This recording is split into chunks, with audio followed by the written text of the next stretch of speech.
grand que ce que l'on dit.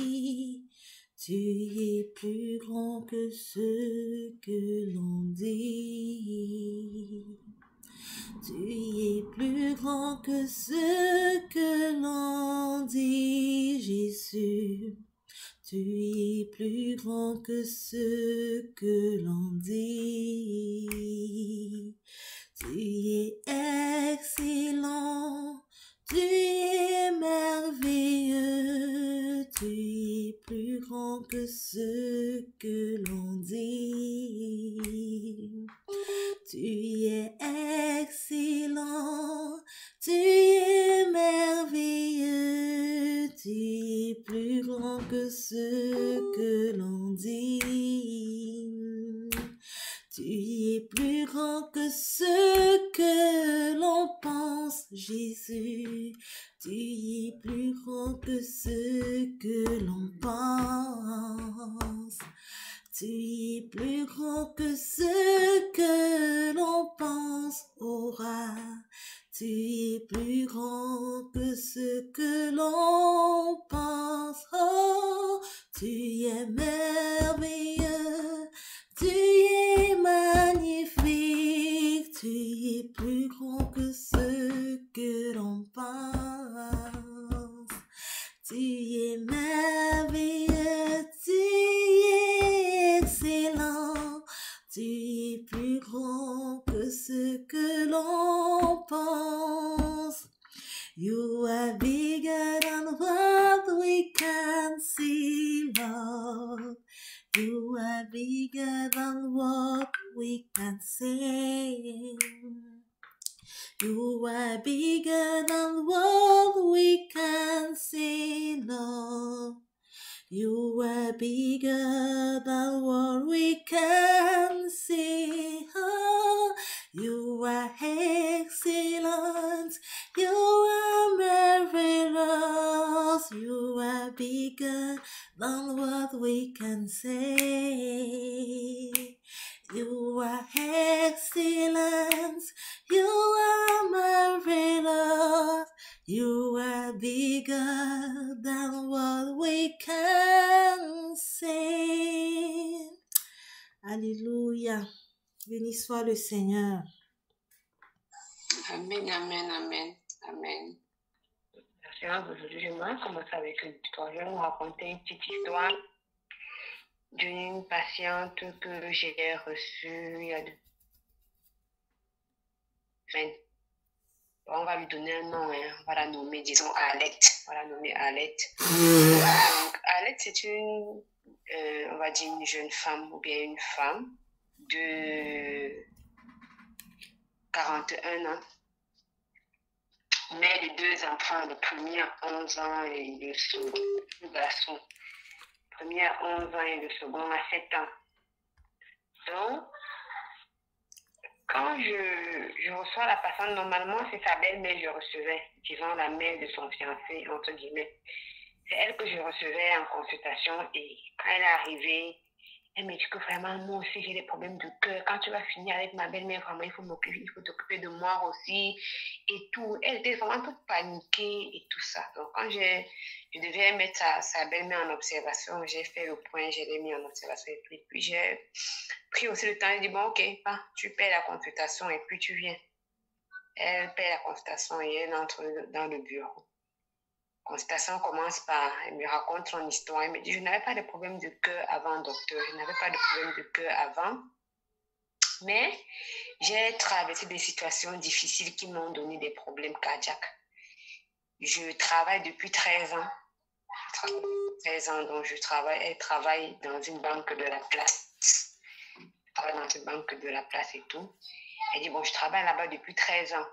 J'ai rencontré un monsieur, il y a de cela plusieurs années, via une copine qui avait mis en contact les 2 personnes, quoi. Et le monsieur est venu et m'a trompé. Vous connaissez les bengistes.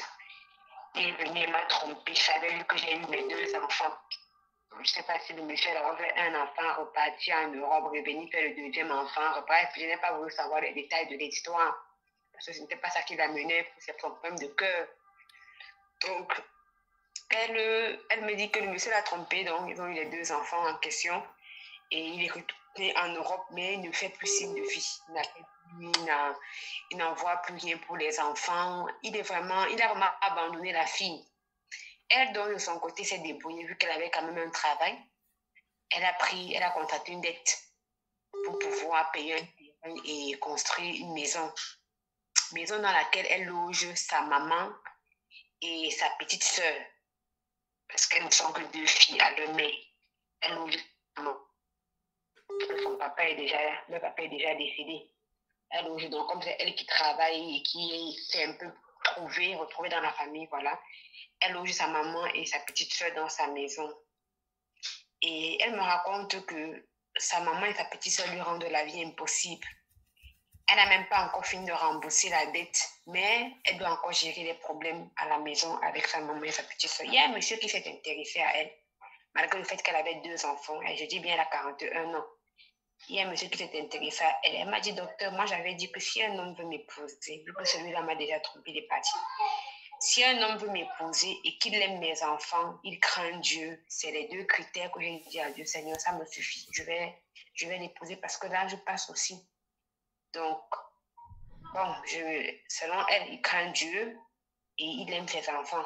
Elle me dit que que si je vois le monsieur avec ses enfants, je ne peux même pas imaginer que ce ne sont pas les enfants du monsieur. Donc, le monsieur s'est donc intéressé à elle. Au début, c'était comme si les parents, la fille, la maman de la fille et sa petite soeur pensaient que c'était du flirt. Donc, elle va seulement sortir avec le monsieur, manger son argent et basta. Mais quand le monsieur est venu pour faire les choses un peu plus sérieuses et dit, voilà, je veux doter, les problèmes ont commencé dans la maison. Sa mère et sa petite soeur ont commencé à la détester. On lui parle n'importe comment. On dit que le monsieur a on commence à dire que le monsieur a un mauvais comportement, qu'il n'est pas bien. Il est ceci, il est monté, descendu. On commence à lui raconter. Donc, sa maman, ça fait vraiment, elle combat vraiment la fille en question. Elle dit que oui, je sais que le monsieur a un problème de colère, mais il gronde souvent trop. Mais après avoir grondé, il revient en lui et puis demande pardon. Et que j'ai compris que c'est un problème qu'il a. Mais ça ne fait pas de lui une mauvaise personne. Et tout. Je n'ai pas de problème avec lui. Parfois, il peut arriver que, bon, peut-être par exemple, elle m'a pris l'exemple que par exemple, maintenant, quand je l'ai envoyé l'ordonnance de sa maman, j'ai dit que j'ai cherché dans les pharmacies. Puis c'était un week-end. Que j'ai cherché les pharmacies autour de l'hôpital, je n'ai pas trouvé. Il s'est fâché que pourquoi je ne suis pas allée chercher partout. Je lui ai dit non, je ne peux pas laisser maman à l'hôpital seule et je commence à circuler dans toute la ville. Comme tu es loin, toi aussi en venant, tu commences pas à circuler en cherchant aussi. Elle me dit que bon, il a souvent des. Mais il va venir, lui, il est revenu avec le médicament, que bon, il a souvent des sauts d'humeur pareils. Mais ça n'est pas de lui mauvaise personne, c'est un monsieur gentil. Et c'est même lui qui m'aide financièrement parce qu'avec la dette que j'ai contractée à la banque pour pouvoir construire ma maison, je ne m'en sors pas. J'ai les enfants qui grandissent, j'ai la maman, je dois prendre en charge la petite soeur et tout, je prends leurs besoins en charge et tout ça moi-même. Donc, ce n'est pas évident. Et donc, il m'a raconté comment sa petite et sa maman vraiment sont en train de combattre et que la maman lui a dit qu'elle ne savait pas que le monsieur venait pour le mariage. Elle pensait que c'était seulement pour des amitiés comme ça, là, et ça allait s'arrêter là-bas. Donc, la maman est vraiment catégorique, elle ne veut pas que le monsieur vienne doter la fille. La maman est catégorique, sa petite soeur aussi, qui intoxique la maman. Donc, actuellement, quand elle me dit que c'est à cause de tout ça qu'elle est vraiment traumatisée parce que sa petite soeur lui parle tellement mal. Elle a dit à sa petite soeur que, mais oublie même le fait que tu vis chez moi, tu es ma petite soeur. Il y a des mots que tu ne dois pas me lancer et tout. Donc, elle était vraiment, bon, du moins, elle me racontait son histoire, elle était vraiment paniquée. Mais voilà mon âge qui passe. Donc, ils veulent que ma vie s'arrête comme ça, comme j'ai les 2 enfants, que je ne puisse plus me marier un jour, que je reste seulement à la maison avec les 2 enfants et je prends en charge. Je lui ai demandé elle me dit que dernièrement, sa petite soeur s'est même tellement fâchée qu'elle allait louer sa part de chambre. Donc, c'est fâché contre sa soeur, quoi. Je lui ai dit, mais c'est une bonne chose, ta petite soeur allait louer sa chambre, mais comment ta petite soeur, si tu as 41 ans, ça veut dire que ta petite soeur doit avoir au moins 30 ans. Elle fait quoi chez toi à 30 ans? Si elle sort de ta maison, mais c'est une bonne chose. Elle me dit que non, la petite soeur est sortie, mais là, comme elle a doublé des clés, elle revient quand elle veut. Elle revient chez elle quand elle veut. Donc, c'est comme si c'est aussi sa maison, quoi. Elle rentre et sort. Puisqu'elle va au travail, parce que de la journée au travail, eux, ils lui mettent la pression en disant que c'est nous qui nous occupons de ton enfant. Donc, genre, on s'occupe de tes enfants en ton absence. Donc, tu ne vas pas faire comme ça, on ne fait rien dans cette maison. Quand tu sors le matin, tu reviens le soir à 18h, puisqu'elle travaille à la banque, ce n'est pas évident, il faut recevoir les clients, il faut faire ceci, il faut faire ça. Et quand la journée finit, il faut faire le rapport avant de rentrer à la maison. Donc, elle me disait, elle était vraiment dépassée, elle me posait son problème. Ça m'a marqué, je me suis dit, bon, au partage, je vais venir discuter avec tes soeurs. Chacun pourra commenter ce problème et on pourra peut-être en tirer des leçons. Parce que c'est une femme, voilà. C'est une femme qui traverse des difficultés avec des femmes à la maison, des femmes qui sont ses proches, sa maman, sa petite soeur quand même, c'est des gens très, très, très proches d'elle et qui lui font subir ça. Donc, elle me dit que c'est depuis cet incident-là qu'elle commence, depuis plus d'1 an, comme ça, que les problèmes ont commencé à s'accentuer et tout. On veut décourager le monsieur. Et que ses oncles, quand même, sont d'accord de prendre la dot. Mais sa maman et sa petite soeur, vraiment, sont catégoriques. Elles ne veulent même pas sentir le monsieur, même à distance. Elle ne veut pas sentir le monsieur. Elle me dit que bon, je sais qu'il a son caractère là, mais moi, ça ne me dérange pas. Parce que bon, voilà. Il craint Dieu. Bon, elle a dit craint Dieu. Hein. Moi, je n'ai pas voulu savoir de quelle manière il craint Dieu. Il craint Dieu et il aime mes enfants. Il prend soin de mes enfants et tout. Elle m'a dit que ce qu'il a fait, ce qui lui fait vraiment mal, c'est le fait que le monsieur, même à l'époque, quand il était encore vraiment bien avec sa maman et sa petite soeur, il venait de temps en temps les week-ends les prendre, ils vont dans les restaurants, à la plage, ils mangent, ils font des trucs vraiment comme week-end en famille et tout. Donc, à l'époque, il n'y avait pas de souci. Le monsieur n'était pas tout ce qu'on cite là. Mais du jour au lendemain, depuis qu'il dit qu'il veut doter la fille, c'est devenu autre chose. Donc, c'est un peu ça. Donc, je nous laisse la parole. J'ai un peu fait le briefing de l'histoire, ce que je me rappelle, quoi. C'est vrai qu'elle a fait plus d'1 heure dans mon bureau, elle a tellement parlé. Donc, j'ai essayé de faire un petit résumé pour nous. Voilà. Donc, j'aimerais que les sœurs puissent intervenir par rapport à ça. Et en fonction de comment le Saint-Esprit va diriger, on pourra voir les leçons à tirer dans cette situation. Que faire? Est-ce qu'il faut qu'elle chasse sa maman, sa petite sœur? Est-ce qu'il faut qu'elle laisse tomber le monsieur? Est-ce que, bref, beaucoup de questions. Et en tant qu'enfant de Dieu, qu'est-ce qu'on apprend de ça? Comment est-ce qu'on doit se comporter si on est dans cette situation-là? Quelle doit être notre attitude? Voilà. Alors, qu'est-ce que je peux dire? En fait, la première des choses que je veux dire, c'est que demain, je causais avec ma soeur, elle a dit, des fois, quand tu es trop bon, c'est là qu'on trouve vraiment encore des moyens pour te torturer, surtout tes proches, quoi, pour te mettre les bâtons dans les roues quand tu es trop bon. Parce qu'une autre personne, s'il y avait qui a un caractère vraiment je m'en foutiste, des personnes qui ont des caractères je m'en foutiste, des fois, il y a certaines choses qui ne leur arrivent pas.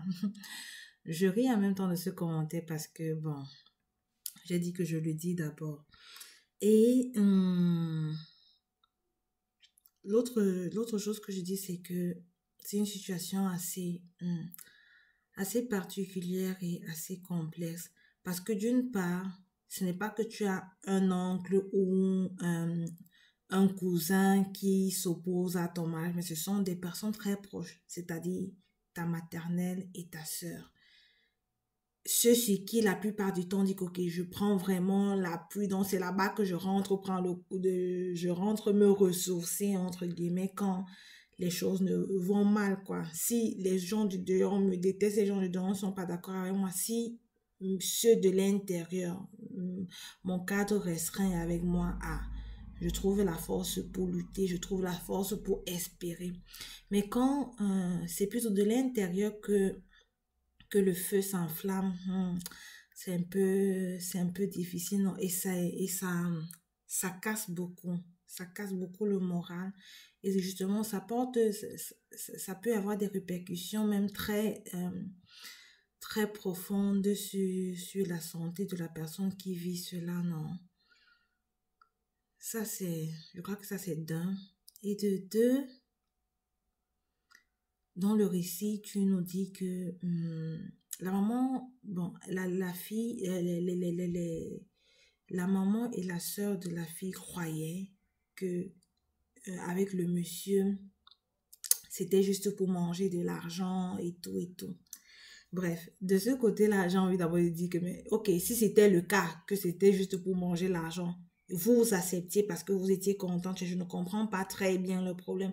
Et une fois que tu n'arrives même pas à très bien cerner, moi, je vois qu'il y a un problème. À part le fait que je n'arrive pas à très bien cerner réellement le problème de la mère et de la sœur, je vois qu'il y a je pense qu'il y a un problème spirituel là-dedans. Il y a un problème spirituel vraiment il y a un esprit qui utilise la maman et la sœur de la fille pour empêcher une certaine concrétisation de son futur et de son union avec le monsieur. J'ai voulu dire, si elle rentre devant le Seigneur, demander la force et tout, mais au bon début aussi du récit, tu as dit, on ne sait pas quelle est la relation, la relation réelle avec le Seigneur, que ce soit la femme, que ce soit l'homme qui sont les protagonistes principaux, un protagoniste principal, non, de l'histoire.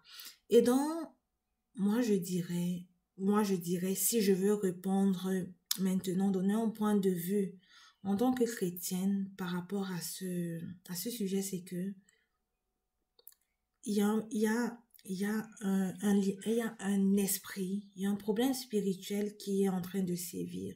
Et quand on parle de problème spirituel, on ne va pas combattre de nos propres mains, on ne va pas combattre de notre propre sagesse ou bien selon que nous pensons humainement.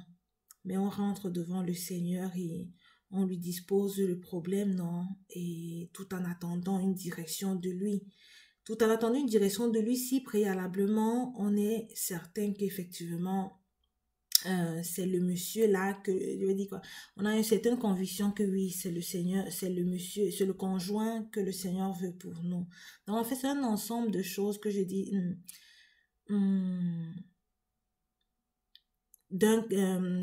que je dis que le conseil dépend beaucoup non, de si on s'adresse à des personnes vraiment chrétiennes ou des personnes qui sont comme ça là. Je crois que je vais m'arrêter là. J'ai juste essayé d'ouvrir le débat du mieux que je pouvais.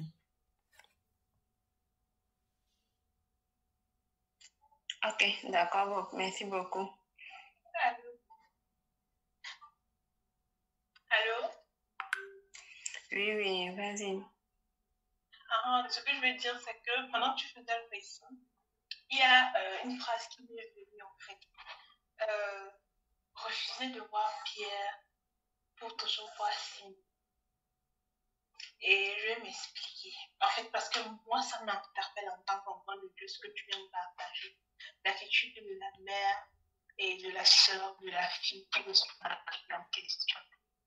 Parce que quand je dis que je suis refusée de voir Pierre pour toujours voir Simon, c'est parce que c'est dans le sens de Simon, en fait, c'est l'homme ancien, c'est le pêcheur là-bas qui va peut-être venir nous apporter le poisson le soir qu'on va manger, qui va venir, voilà, on va dire que voilà, il est toujours comme ça, c'est un homme vacillant, il n'est pas très stable.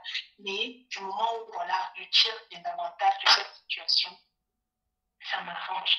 Donc voilà, il c'est mieux qu'il reste dans cette situation. Et donc, je vois que s'il faut que Simon devienne Pierre, et que Pierre ne va pas me procurer, et que j'ai peut-être des doutes que Pierre ne va pas me procurer les mêmes avantages, les mêmes profits que Simon me procurait, alors ça commence à me poser un problème à moi.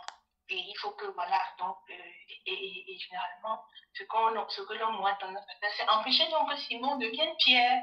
C'est empêcher que Simon devienne Pierre, celui-là qui a tout laissé pour suivre le Seigneur, celui-là vraiment qui est ferme dans la foi et tout le reste. Donc, en fait, ce que je vois, c'est qu'il se pose un sérieux problème d'égoïsme et d'orgueil, en fait, propre à ces deux personnes. Et aussi, quelque part, un peu de jalousie, peut-être de la part de la soeur qui se dit, voilà, si de la mère, il a dit, si se marie là maintenant, il y aura un homme ici à la maison, on n'aura plus forcément autant d'argent que voilà, on nous donnait, on n'aura plus tous les avantages. Maintenant, on va commencer à dire que c'est mon mari, non, il y a aussi mon mari, il faut que mon mari donne son avis, il faut que mon mari fasse ceci, il faut que mon mari fasse cela. Et en fait, je disais au départ que ça m'interpelle, moi, en fait, en tant qu'enfant du Seigneur, avant de peut-être me dire, avant de dire comment est-ce que je réagirais peut-être si je me trouve dans cette situation, de comment est-ce que je regarde mes autres bien-aimés, mes autres frères et sœurs dans le Seigneur, que je prends le temps, à la connexion de l'ennemi, est-ce que je prends le temps de, voilà, de me dire, il faut que je prie, je vois ce que, voilà, mon frère qui était petit aujourd'hui, qui a le dépôt que le Seigneur a déposé en lui, je veille devant le Seigneur que ce dépôt-là grandisse, ou que ce frère-là soit aussi indépendant, ce frère, cette sœur-là, en fait, ait une croissance, une fermeté, avance devant le Seigneur. Ou alors, est-ce que moi, je suis toujours du genre, voilà, je ne veux pas moi trop prier pour la personne parce que c'est mieux. J'aime quand elle va toujours venir derrière moi pour dire, ouais, je veux te la demander, ouais, je veux comprendre comme ça, je veux ceci, je veux cela. Donc, en fait, pouvoir garder toujours genre et se dire voilà être toujours un peu un cran au-dessus des autres, genre un peu toujours vouloir garder la supériorité, un peu comme on voit souvent des dénominations, genre le prophète dit que quand celui qui va dire qu'il est prophète, pasteur ou quoi que ce soit, que voilà, moi je suis la seule voix autorisée, que Dieu veut me parler. Donc si vous voulez entendre la voix de Dieu, là, il faut venir ici vers moi. Donc moi qui suis peut-être déjà un peu plus grand, je ne travaille pas à ce que les autres puissent aussi grandir et être aussi, avoir leur propre relation et être aussi des instruments qui vont permettre de compter pour que la chaîne grandisse. Or, nous, en tant qu'êtres humains, on a la tendance à toujours vouloir tout centrer sur nous, à toujours vouloir tout concentrer sur nous. Et c'est de l'égoïsme et de l'orgueil. Donc ça, c'est ce que je relevais en fait dans le caractère de la mère et de la fille, vraiment. Et j'étais en train de me dire vraiment, il faudrait que, quand j'écoutais le récit, que nous veillions en fait à cela, que voilà, on ne soit pas quelque part un peu comme des pièges, des freins, tout ceci, mais des stimuli en fait pour dire voilà, il faut que l'autre frère grandisse, il faut que l'autre soeur grandisse, parce que de l'autre côté, on aime toujours quand l'autre est petit. Et en fait, c'est ça le problème de la mère et de la fille, c'est que voilà, la condition de la fille qui profite de l'homme, le garçon va venir les amener au restaurant, ils vont partir, ils vont faire ceci, ils vont enjoy la vie de cette façon-là. Tant que c'est comme ça nous arrange parce qu'on a nos avantages. Or, si une fois qu'ils sont déjà mariés, c'est bien compliqué. Hein, la vie de mariée, ça va changer plein de choses. Peut-être on va même dire qu'on parle de la maison. Si on parle de la maison, si on va faire comment. Et donc, du coup, ça va aller dans tous les sens. Sincèrement, ce que je ferais maintenant, quelle attitude vraiment adopter devant ce genre de situation, c'est assez délicat. C'est assez délicat et sincèrement, moi, en tant qu'enfant du Seigneur, si je me retrouve clairement, je vais demander la sagesse au Seigneur pour pouvoir agir. Et peut-être, étant donné que ma mère et ma soeur sont là, et je dis, ma soeur est aussi une grande fille. Et je disais, j'ai plus ou moins, si on va dire, comme je dis, elle est dans la trentaine, l'autre la petite soeur. Donc ça veut dire que tu peux être dépendant. Et si tu viens me tenir tête dans ma maison, c'est encore le chez moi. Et parfois, je dis que souvent, avec nos frères et sœurs, on a souvent besoin d'être ferme. Avec maman encore, je vais laisser ma mère. Mais avec ma soeur, on a souvent besoin d'être ferme pour dire que non, il faut que tu apprennes toi-même à tes ailes. Je ne vais pas te céder à tous tes caprices. À 30 ans, tu peux te battre toi aussi. Je pense que c'est aussi ça, aimer quelqu'un. Et dire, et faire la personne que quand tu vas sortir de la maison, je vais changer les serrures de ma porte. Comme ça, quand tu vas faire que tu vas entrer, tu vas sortir, tu vas te rendre compte que la clé que tu entres et tu sois avec ça ne marche. Tu vas bien réfléchir avant de te dire, il faut que je parte, il faut que je fasse comme ça. Donc, je pense que quelque part, elle a aussi besoin de fermeté, mais surtout aussi de sagesse. Peut-être garantir, rassurer sa mère que voilà, je vais me marier, j'ai juste besoin de soutien. Je ne veux pas, ne pensez pas que voilà, mon mari va venir vous chasser de la maison, ou alors que voilà, je vais vous traiter comme des moins cognacs parce que je suis déjà mariée. Je l'ai fait célibataire, le mariage ne va pas venir arrêter d'avoir certaines choses. Et bien sûr, prier, demander vraiment encore la grâce de Dieu, Seigneur, il y a toujours. Parce que quand tu décides de faire quelque chose qui est bien, parce que c'est bien, tant que c'était le péché, personne n'était dérangé. Mais parce que la personne veut croire, parce que la personne veut avancer, non, il faut que, voilà, on mette les bâtons dans les roues. Donc, voilà un peu ce que moi, je dirais pour le moment par rapport à la situation, quoi. Amen. Amen. Je vais un peu vous dire ce que j'ai eu à dire à la sœur en question. J'ai longuement discuté avec elle ce jour-là. Et la première chose que j'ai fait remarquer, c'est quoi? C'est le fait que le diable combat le mariage. Et c'est ce que je dis tous les jours ici. Oui, tous les jours ici, que le diable combat le mariage. Dès le moment où vous vous levez, vous dites que vous voulez vous marier, il peut utiliser tout le monde. Tout le monde. Et quand je dis tout le monde là, je dis c'est sans exception. Sans exception. Donc, dès que tu es un peu disposé, il t'utilise.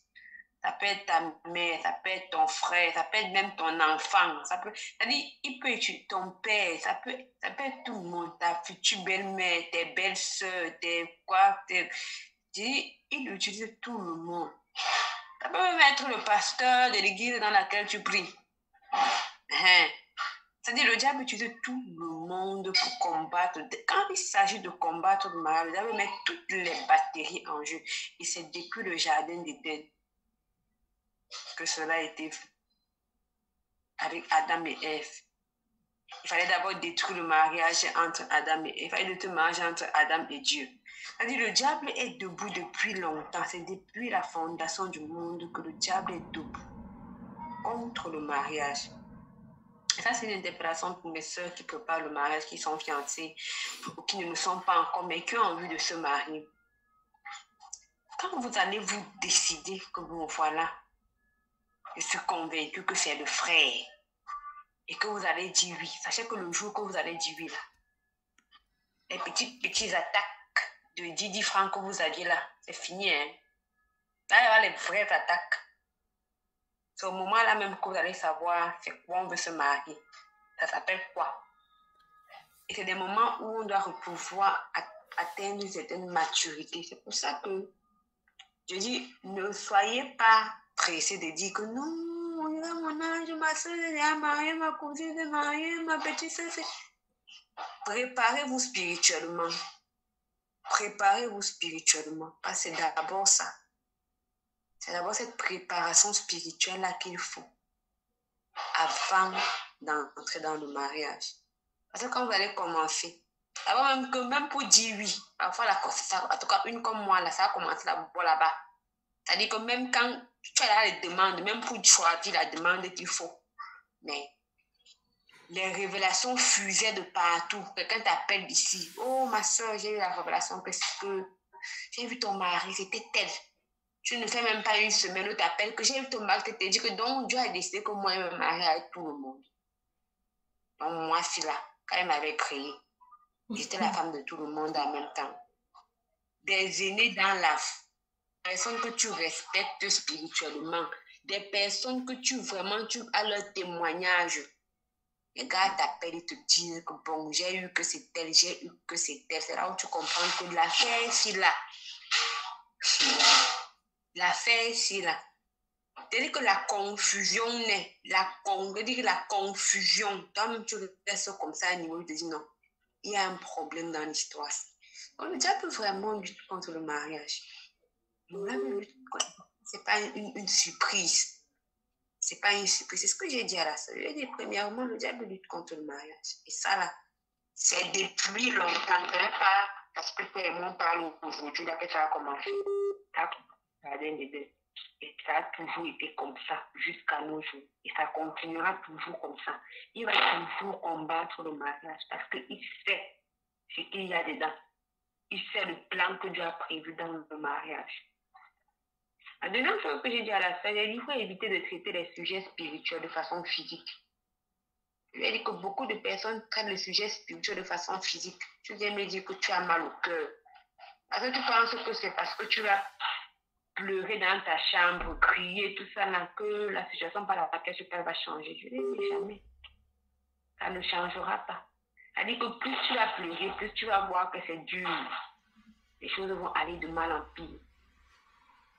Il ne faut pas traiter les problèmes spirituels avec des armes. Les problèmes spirituels se traitent avec des armes spirituelles. Je vais dire à t'écouter, je comprends qu'il y a un problème de lien dans ta vie. D'abord. Comment d'abord par là? Il y a des liens dans ta vie. Et si tu ne gères pas ce problème de lien-là, première chose, pourquoi celui de Mbélé est parti et t'a abandonné? Et on commence par là, 2 enfants. Maintenant, celui-ci, quand il vient et il est vraiment sérieux et tout, voilà encore que ta mère, ta soeur, je vais dire qu'il y a un problème de lien. Et tu dois te débrouiller par rapport à ça. Si tu n'intercèdes pas en ce qui concerne les liens, là, tu vas tourner comme ça, celui-ci va partir, c'est comme tu vas venir, il va partir, tu vas venir. Jusqu'à un moment, tu vas te dire, tu seras découragé, tu vas dire, tous les hommes sont pareils, mais je reste tranquille, mais je reste seul. Et c'est l'objectif du diable. Je veux dire que je confirme encore qu'il y a des liens parce que ta petite soeur, pourquoi elle n'est pas mariée? Elle fait quoi chez toi? Je veux dire que je confirme encore que ce sont les liens parce que tu fait quoi chez toi? À plus de 30 ans, elle fait quoi chez toi? Je lui ai dit que ma soeur, en Christ, mais il faut te lever pour prier. Elle m'a même dit que le pasteur a demandé, elle a convoqué le monsieur, elle peut dire, mais depuis je vous attends, faites vite. Et que bon, tu as dit que tu es chrétien. Donc moi, je t'invite à la prière. Je t'invite à la prière. J'ai dit, maman, quelqu'un d'autre allait me poser son problème. S'il n'avait pas évoqué le fait que tu es chrétien là, j'allais te donner les anxiolytiques. Tu allais aller te reposer un peu à la maison. Mais je ne te prescris rien. Je ne te prescris rien. Je te fais ton ordonnance, c'est la prière. L'ordonnance que je te fais aujourd'hui, je ne te mets aucun anxiolytique. Je lui ai dit ça. Tu dis que tu ne dors pas. Va prier. Profite du temps comme tu ne dors pas là pour prier. Je ne te prescris aucun anxiolytique. Je t'envoie chez toi mettre tes genoux au sol. Mais que tu passes ton temps à pleurer à longueur de journée jusqu'à ce que tu commences à me dire que non, tu as les palpitations, ton cœur fait mal et tout. Parce que si tu veux gérer toi-même la situation, tu ne peux pas. Ce n'est pas à toi de gérer. Et c'est vraiment une interpellation pour nous. Nous devons apprendre à laisser à Dieu. Et c'est ce que je disais au départ après que la sœur Olive ait exécuté le chant. Parfois, on veut forcer. On veut forcer parce qu'on veut faire nous-mêmes. On veut gérer nous-mêmes. Oui, je vais montrer que c'est dans la prière que tu vas changer les pensées de ta mère. Peut-être ta soeur peut être jalouse. Je vais que c'est possible que ta soeur soit jalouse parce qu'elle va te demander que, mais la femme ici là, 2 enfants, elle est aussi le marché. Moi, je suis ici chez elle. Mais c'est normal, elle va t'envier. Elle va t'envier. Tu as une voiture, tu as une maison, tu as tes enfants, tu as un homme qui veut t'épouser, mais c'est normal. Si elle n'est pas vraiment en Christ, elle va t'envier, elle va dire, mais elle fait encore sur le marché à son âge, avec tout ça là. Et moi, je suis encore ici, tournée sur cette place. Rien ne me voit pas aussi. Donc, je vais de faire attention et de se mettre dans la prière, de rentrer et de gérer les problèmes spirituels de façon spirituelle. J'ai rappelé à la sœur que nous les femmes, et c'est vraiment parce que nous sommes entre femmes que je le dis encore, et j'insiste dessus, nous faisons souvent une grosse confusion entre prier et pleurer. Je dis encore que nous les femmes, nous passons le temps à confondre prière et pleurs. C'est-à-dire qu'on passe la journée à pleurer et on dit qu'on est en train de prier. C'est ce qui nous arrive souvent. On pleure. Oh Seigneur, moi si là encore, Oh, voilà, ma petite soeur, ma mère, oh, mon grand frère, mon cousin aussi. Oh, regarde le travail. Toi, vieux Seigneur, tu ne vois pas par où je passe. Tu vois, on pleure. Et on est sûr et convaincu qu'on est en train de prier. Et beaucoup de femmes font cette erreur-là. La prière, c'est autre chose. La prière, ce n'est pas les pleurs. Tu veux prier pour un sujet, tu te lèves vraiment. Tu peux prier avec les larmes, mais il faut prier. On n'a pas dit de venir pleurer. Pleurer, c'est pas. Tu pleures, oh, si ça devait changer, ça va changer, ça va pas changer, ça va pas changer. Pas parce que tu pleures, comme on dit, ouais, elle a pleuré. Ouais, elle a pleuré. C'est un peu comme à la maison. Si ton enfant est en train de pleurer parce qu'il t'a demandé que, maman, donne-moi le couteau, tu as dit que tu ne dois plus commencer à pleurer. Et c'est parce qu'il pleure que tu vas prendre le couteau et lui donner. Donc, souvent, nous confondons vraiment ça. On passe le temps à pleurer. On pleure. Mais on est convaincu qu'on est en train de prier. On n'est pas en train de prier. Nous devons vraiment apprendre à nous lever dans la prière et à faire confiance à Dieu. Et je vous dis tout le temps que le combat de la femme, c'est à genoux. C'est à genoux que nous menons nos combats. C'est à genoux que nous nous présentons devant le Seigneur. C'est à genoux que nous cherchons la face du Seigneur. On se présente devant lui à genoux. Et on dit à Dieu, Seigneur, pardon. Il lui a dit que c'est bon, comme tes enfants dit qu'il veut prendre la dot, non. Pendant les moments de prière, brise les liens de famille, tout ça. Quand tu auras fini ce programme qui était donné, tu as fini de briser les liens de famille, des liens qui sont levés contre toi, contre ton mariage. Si tu as contacté des liens dans l'ancienne relation et tout bien dans les anciennes relations, tu demandes à Dieu de briser, de te délier, tout ça. Là. Tu pries dans la vie du monsieur aussi parce qu'il faut aussi avoir des liens dans sa part de vie. Tu pries pas. Quand tu auras fini ça, tu pourras partir voir le pasteur, on organise votre mariage. Quand tu vous dites que c'est le pasteur là, tu vois tes oncles et autres, vous allez organiser le mariage. Et tu te maries. C'est tout. Comme tu as dit que tu es convaincu, je n'entre pas dans les convictions des gens. Moi, je n'entre pas dedans. Si le cas a dit qu'il est convaincu, il est convaincu. Ça s'arrête là-bas. On ne veut pas savoir de quelle façon il est convaincu. Donc, voilà le conseil que j'ai donné à la sœur par rapport au problème qu'elle m'a proposé. Elle m'a dit que c'est la décision qu'elle a prise, c'est que quand elle va se marier, elle va mettre sa maison en location parce qu'elle ne peut pas laisser sa mère, sa petite soeur là-bas. Elle va dire à sa mère de venir vivre avec elle et l'homme. Mais elle va dire à sa petite soeur que bon, maman, tu sais quoi, comme ça, même louer ta chambre là, c'est une bonne chose. Tu n'as qu'à aller rester là-bas une fois. Comme ça, je vais mettre ma maison en location. Parce que je ne veux pas laisser ma maison comme ça. Je vais mettre en location. Ça, c'est ce qu'elle m'a dit. Que beaucoup de personnes ont conseillé de ne pas laisser sa petite soeur là-bas parce que la petite soeur risque même de changer les papiers de la maison et tout. Donc, c'est ce qu'elle a décidé. J'ai dit, bon, donc, c'est un peu ce que j'ai dit à la sœur. Maintenant, en revenant encore à son histoire depuis le départ. La sœur dit que une de ses amies a mis en contact avec un monsieur et ils ont eu 2 enfants. Et c'est souvent ça, voilà souvent ce qui se passe. On te dit que, ma sœur, Dieu m'a révélé que tel est ton mari. Tu n'as même pas prié. Tu n'as même pas demandé la face de Dieu. Tu dis que non, comme c'est tel frère que je respecte beaucoup, je suis que c'est vrai.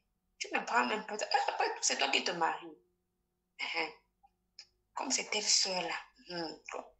Tu ne prends même pas le temps de demander à Dieu, Seigneur, est-ce que tu en penses? Est-ce que c'est vrai? Est-ce que c'est ta volonté? Est-ce que tu te jettes?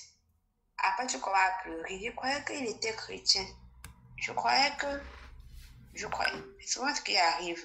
Nous sommes dans la plupart en train d'espérer se marier. Se marier parce qu'on est convaincu. C'est très important. Parce qu'on a été convaincu par le Seigneur. Parce que Dieu nous a donné son titus. Dieu nous a donné son OK. Il nous a dit, oui, c'est moi, je t'envoie. Vas-y. Comme ça, quand demain ça chauffe là, tu retournes là où il avait. Tu dis, Seigneur, c'est en train de chauffer. Oh. C'est toi qui m'as dit de venir ici. Donc, toi-même, viens refroidir. C'est parce que c'est lui qui t'a envoyé que tu es capable de lui demander de venir. Mais si tu peux lui dire que bon, ça va bien envoyer. Et il te dit que bon, ma mère, je t'avais envoyé le repas. C'est là où tu vas commencer à regretter. tu vas passer ton temps à prier pour que Dieu change ton mariage. Pendant que les gens vont prier pour les autres sujets. Tu vas prier seulement que, oh, Seigneur, change-le. Seigneur, change le pardon, change son cœur. Ça va être ton sujet de prier de tous les jours. Vraiment que le Seigneur nous donne sa sagesse. Parce qu'au niveau où nous sommes, quand on connaît le Seigneur, ce n'est pas comme on ne connaît pas le Seigneur. Nous, mamans qui ont connu Christ, étant déjà mariés, parfois tu connais Christ, ton mari ne connaît pas, ça commence à devenir des combats à la maison. Mais nous qui avons compris la vérité, nous à qui le Seigneur a fait grâce de connaître la vérité avant d'entrer dans le mariage, disons-nous que c'est une grâce et qu'on va mettre à profit cette grâce-là que le Seigneur nous a accordée. Amen. Je vous assure que c'est une bénédiction d'épouser vraiment la personne que le Seigneur veut pour toi. D'épouser un enfant de Dieu. Quelqu'un que vous allez chaque fois marcher selon que la parole de Dieu écrit. Quelqu'un qui veut chaque fois s'améliorer, c'est vraiment une grâce. C'est vraiment une grâce. Vous allez voir vraiment les couples de bien-aimés qui vous marquent. L'homme n'est pas chef-terre pour dire que non, monte, descends, non, il est à la maison, il fait des petits trucs là. Parce que oui, c'est vos enfants, c'est votre maison, c'est tout ça. L'harmonie règne dans le couple parce que bon, vous avez compris le plan même de Dieu. Vous les faites, les petites choses que vous faites à la maison, c'est pas amour, non, les uns pour les autres. Ce n'est pas parce que non, voilà, je suis l'homme, je veux montrer que, ok, moi aussi, je veux montrer que lui pense quoi, moi aussi j'ai étudié, hein, j'ai aussi étudié. Je suis aussi l'enfant de ma mère, donc je vais faire ci, je vais faire ça, je vais montrer. Je vais aussi dire que mère de madame, tu connais même, tu sais que c'est moi le chef dans la maison, c'est là, papa. C'est là où ça prend une autre allure. Que le Seigneur nous aide véritablement. Le Seigneur nous aide véritablement. Donc, merci encore pour les interventions. Si quelqu'un a encore quelque chose à dire, on va dire avant de clôturer ce petit sujet qu'on a eu de l'histoire que le Seigneur a bien voulu qu'on puisse partager. Avant de partager peut-être quelque chose encore pour quelques minutes. Je veux juste te dire Amen, oh maman Jeanne. Amen. Amen.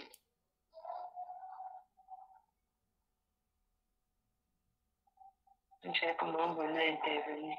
On va nous envoyer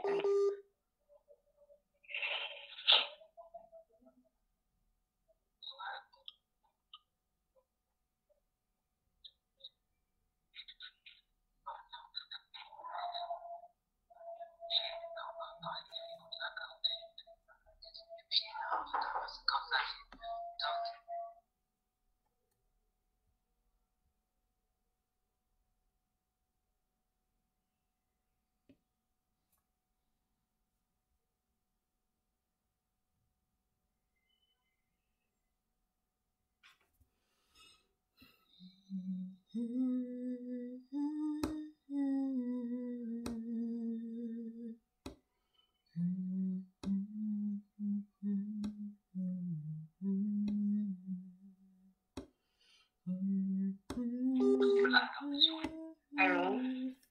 Allô? Oui, allô maman. D'accord. Je ne sais pas si quelqu'un a quelque chose qu'il aimerait qu'on puisse partager, au moins pour une trentaine de minutes, avant que moi je me mette des connects, parce que j'ai eu une journée assez surchargée aujourd'hui. Donc, Moi, j'aurais une question, maman. oui, ma mère. En fait, la question concerne un peu la gestion des moments de prière entre un couple, non? Des fois, on n'est pas, je veux dire, on n'est pas spirituellement avancé. Si je veux dire, qu'on n'est pas, on n'est pas spirituellement avancé dans la relation avec le Seigneur, non. Et notre conjoint, notre conjointe également. Et je demandais, comment est-ce que on va donc gérer les moments de méditation? Parce qu'il paraît, déjà que quand tu es même seul, des fois tu médites. Il y a des jours, je me lève comme ça, j'ouvre la parole, je finis de lire comme ça, je ne comprends vraiment pas. Tu vois, il y a d'autres jours où vraiment le Seigneur est clair. Maintenant, et quand des pareilles situations arrivent avec le conjoint, comment est-ce qu'on doit On doit gérer cela, quoi.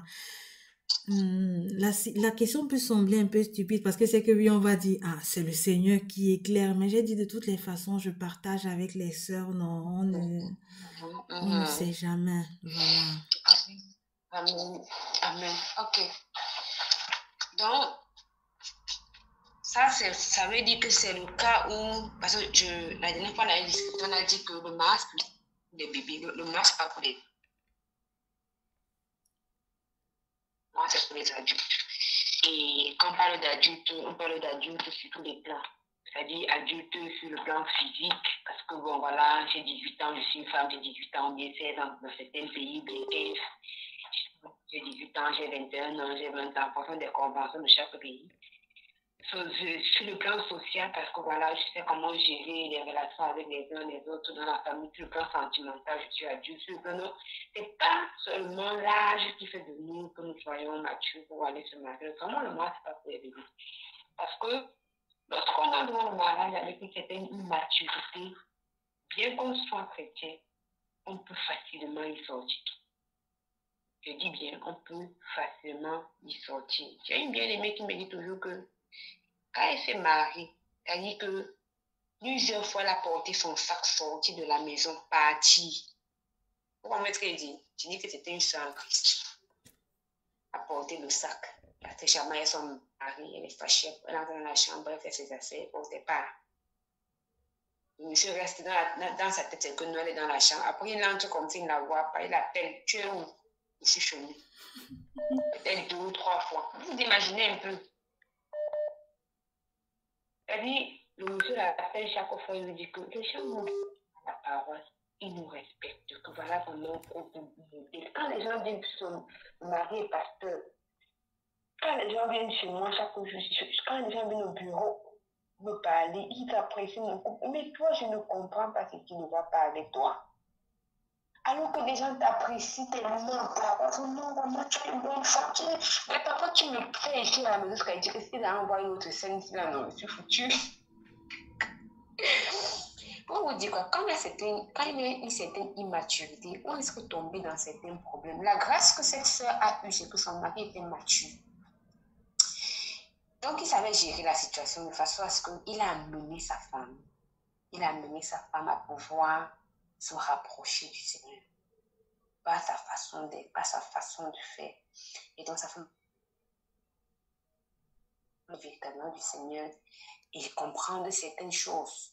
Moi, quand je priais pour le mariage, par exemple, j'avais dit à Dieu, Seigneur, je ne veux pas être plus mature dans la foi que mon mari. Parce que je veux vraiment lui donner la tête, la place de la tête. Je veux m'asseoir et je veux qu'il m'enseigne. Je connaissais le Seigneur. Mais quand je regarde mon ministère, je sentais que si je connais un peu plus que moi, non, je risque de prendre les devants. Et je ne veux pas prendre le devant de la scène parce que ce n'est pas mon rôle. Ce n'est pas mon rôle de prendre. C'est son rôle à lui. Et vraiment, le Seigneur a aussi ma prière. Et il a formé la personne avec qui je devais être. Afin que lorsqu'on se rencontre, on commence à former une relation d'aîné à cadet. Voilà. Maintenant, revenons au cas où deux personnes, peut-être, ils n'ont pas le titre, ils ne sont pas bien préparés sur le plan spirituel et qui se sont mariés. Parce que ça arrive qu'ils sont mariés et qu'ils ne sont pas bien préparés sur le plan spirituel. La première chose pour réussir, quand on dit non, voilà, comment gérer les moments de prière, il faut d'abord qu'on puisse entrer dans les moments de prière, les moments de partage et tout. Alors vraiment un esprit disposé. Un esprit disposé, la disposition d'esprit pour pouvoir écouter le Seigneur, pour pouvoir entendre ce que le Seigneur a préparé, voilà. Maintenant, le fait de lire et de ne pas comprendre à l'instant, mais ça peut arriver à tout le monde, hein. Ah oui? Ça n'est pas seulement lire au fait que nous ne sommes pas suffisamment matures. Tu peux lire un texte et le Seigneur, à l'instant là, tu n'arrives pas à percevoir exactement ce pourquoi le Seigneur. C'est peut-être que souvent le matin, médite sur un texte. Mais toute la journée, tu laisses que cela passe dans ton esprit. Tu laisses cela passer dans ton esprit. Tu laisses cela passer dans ton esprit. Tu y penses. Et parfois, le Seigneur ouvre ton esprit sur une autre phase de ce texte. Comme tu dis, oh Seigneur, moi par exemple, ça m'arrivait plusieurs fois que je médite sur un texte. Je peux tirer un message vraiment superficiel en méditant le matin. Ça, c'était surtout à l'époque quand j'étais encore au Congo. Ça m'arrivait fréquemment.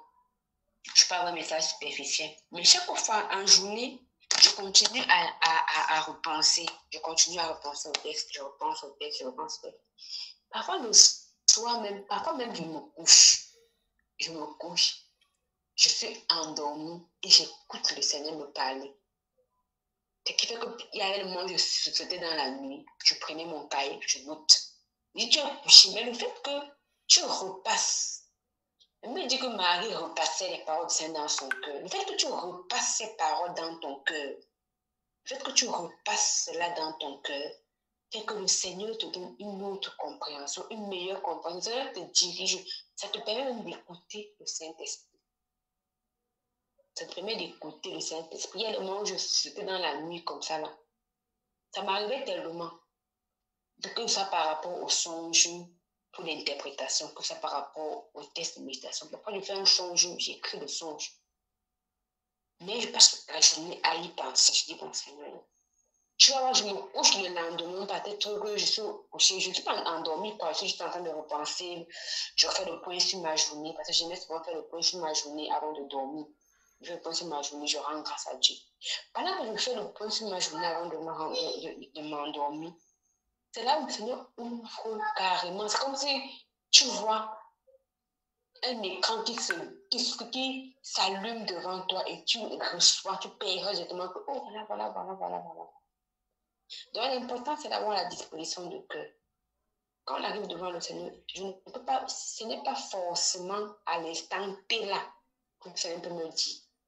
Il peut décider qu'il va attendre. On a l'exemple de l'unique éthiopien.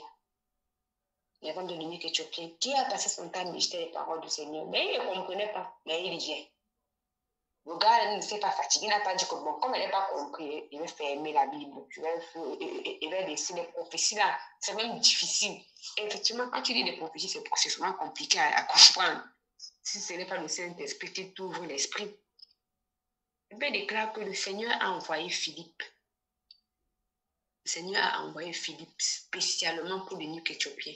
Que bon, ce monsieur m'a vraiment cherché. C'est ça, chercher le Seigneur à tâtons. Il y a beaucoup de personnes qui ont cherché le Seigneur comme ça. Et le Seigneur s'est véritablement à eux.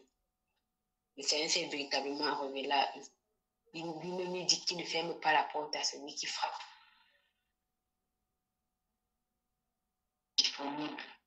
Voilà, vous demandez la sagesse.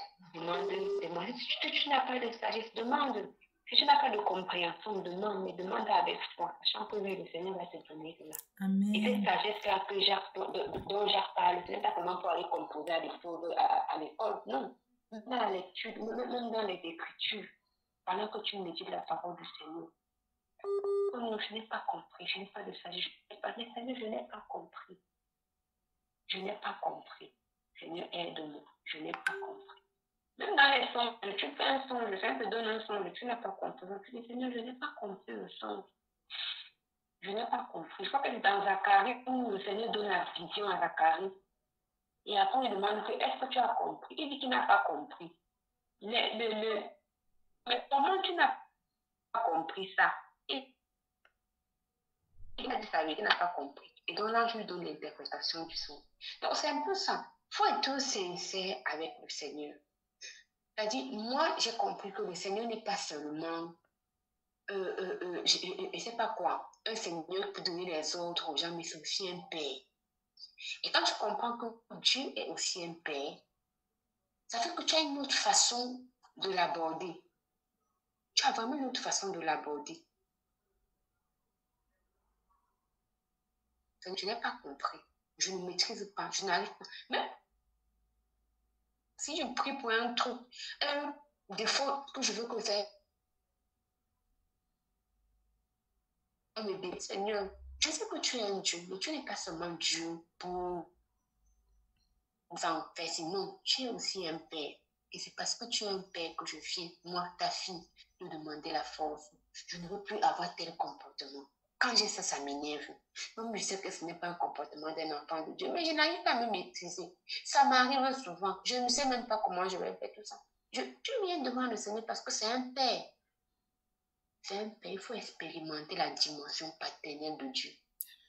Et c'est très important. Il faut pouvoir expérimenter la dimension paternelle du Seigneur. C'est le père de la femme, c'est le père de l'homme. Il a fait Adam, il a posé, il a récupéré la coupe, il a fait Ève, il a posé, il a pris les deux, il a dit, bon voilà, je te présente Ève. C'est un père avant tout. Et quand tu t'approches du Seigneur comme un père, il va te donner ce que tu es venu lui demander. Il dit que vous, les hommes, vous êtes méchants, mais vous savez. C'est lui-même qui dit, nous sommes méchants, mais on sait quand même que bon, ça là, c'est bon pour l'enfant, ça là, ça n'est pas bon. Il dit, mais est-ce que moi, je vais donner le scorpion à mon enfant qui m'a demandé le pain, ou bien je vais donner le caillou, ou bien il m'a dit, non, je donne ce que tu m'as demandé. Et c'est vraiment une interpellation que le Seigneur nous fait. C'est vraiment une interpellation. Il faut qu'on comprenne. Il n'est pas seulement un père de nous, mais il agit comme un père. Et quand il était au Congo, parfois je reste comme ça, je dis, Seigneur, maintenant là, non, c'est le père que je veux. Parfois je fais comme ça. Parfois tu restes comme ça, tu te sens seul, tu es dans une solitude, tu dis que vraiment, Seigneur, moi, besoin que tu me prennes dans tes bras maintenant là. Moi, tu sens vraiment une chaleur spirituelle dans ton cœur, que bon, vraiment Dieu est là. Il a vraiment écouté ce que tu as dit. Donc c'est un peu ça. Mais ça pas si une fait encore quelque chose à dire par rapport à ça, elle peut ajouter quoi. Amen, amen, maman. Amen. Amen. Et puis, je voulais ajouter quelque chose. Donc, qui parle un peu, je ne sais pas, le volume est un peu bas pour l'enregistrement, non? Alors? Oui, le volume est un peu bas. On t'entend, mais le volume est bas pour l'enregistrement. Je ne sais pas, parce que je suis en train de parler pour le support de micro, du coup, je ne sais pas. Je ne sais pas comment est-ce que je dois maintenant me comporter là. C'est mieux. Ah, maman, va seulement. Donc, en fait, j'étais en train de dire que, comme en fait, c'est ce que, comme il me disait, c'est le Seigneur qui donne la nourriture. Et c'est lui qui sait de quel repas nous avons besoin. Et quand nous avons besoin de ce repas-là. Un peu, quand elle parlait justement de la relation paternelle, je parle de la relation de parents à enfants. Quand quand ton père sait, l'enfant ne va pas naître le premier jour et on va aller chercher la viande de porc parce qu'il a dit, bon, moi je veux manger le porc s'il te plaît. Et on va venir lui donner, on sait que non, il ne peut pas digérer la viande de porc. Donc même si l'enfant va demander la viande de porc, je veux le porc, pardon. On va dire non, ça c'est pas bon, tu n'as pas encore les dents. On va lui donner peut-être le maïs écrasé, je ne sais pas, la bouillie, les beignets, les trucs comme ça. Enfin, parce qu'on sait que ça c'est la nourriture qui est sciée pour lui. Donc ça veut dire que si je m'assois, si on s'assoit longtemps pour demander quelque chose, c'est que pour être éclairé, être enseigné par le Seigneur et que forcément on ne comprend pas sur le moment. C'est en fait à ce niveau-là qu'intervient la méditation, comme Mémé disait en fait, parce que quand elle parlait, c'est ça qui est remonté dans mon esprit complètement. Méditer la parole, c'est en fait ça. Quand il dit dans le livre de Joseph, que ce livre de la loi ne s'éloigne point de ta bouche, ce n'est pas que voilà, on va partir, c'est balader partout, mais c'est que sur ce cœur-là, tu dois imprimer ces choses-là. Il dit que je serre ta parole contre mon cœur. C'est David qui le dit. Que je serre ta parole contre mon cœur. C'est pas qui peut-être qui prend la Bible, il attache ça sur sa poitrine. C'est que justement, à un moment, je n'ai pas compris quelque chose. Et comme elle disait, tu cherches. Quand ton esprit te dit ça, vraiment, j'ai cette question-ci, je ne comprends pas. Et bam, ça peut venir dans un songe, ça peut être au milieu de la nuit comme ça, le sang te réveille. Ça peut être que dans un enseignement, dans un partage comme ça, un frère est vraiment poussé par l'esprit à répondre à ta question, sans que tu n'aies même forcément à parler de ça. Ça peut arriver comme ça. Et donc, c'est vraiment la disposition du cœur de l'esprit à se laisser conduire, à se laisser nourrir et à laisser le Seigneur apporter à chacun la nourriture dont il a besoin. C'est vraiment quelque chose qui ne dépend pas de la maturité spirituelle, en fait. C'est vraiment juste la disposition du cœur de l'un et de l'autre. Parce que même si on est mature spirituellement, il y a des choses que le Seigneur peut décider que non, toi, je ne vais pas te révéler ça maintenant. Bien que tu aimes le Seigneur, bien que tu sois obéissant, bien que tu comprends, tu as une connaissance assez large de la parole, le Seigneur dit que non, ça, je vais d'abord te cacher. J'en veux pour preuve le fait que souvent, tu peux lire un passage. Aujourd'hui, tu reçois un enseignement. Dans 2 semaines, tu reviens lire le même passage. L'enseignement que tu reçois est différent. Après un autre jour, tu vas aussi lire un truc comme ça, tu passes dessus, ça ne te dit rien. Mais après, tu vas encore venir lire, il y a un mot qui va te dire, on va te dire que le pomme, tu vas penser avec le cèdre du Liban, c'est même quoi. Tu restes là sur le cèdre du Liban, tu ne sais pas ce que tu cherches. Mais le Seigneur, c'est un bête mot, ça là, tu dis que la cèdre du Liban, c'est un arbre là-bas comme ça.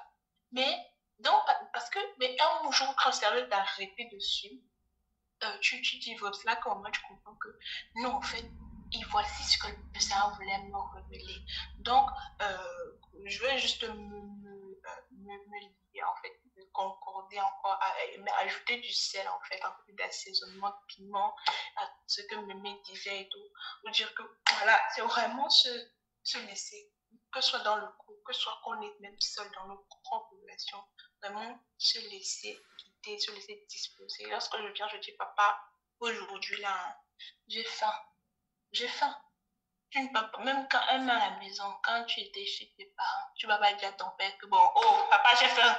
S'il te plaît, il faut me donner le pain, le chocolat. Quand je dis à papa, j'ai faim. S'il te plaît, je vais manger. Il va retirer ce qu'il y a pour toi. Il va te donner. Donc, c'est vraiment avoir faim, tout simplement. Et aller demander au père que voilà, papa, donne la nourriture pour nous, que tu as préparé là parce que nos esprits, nous avons faim et soif. Amen, ma soeur. Amen. Amen.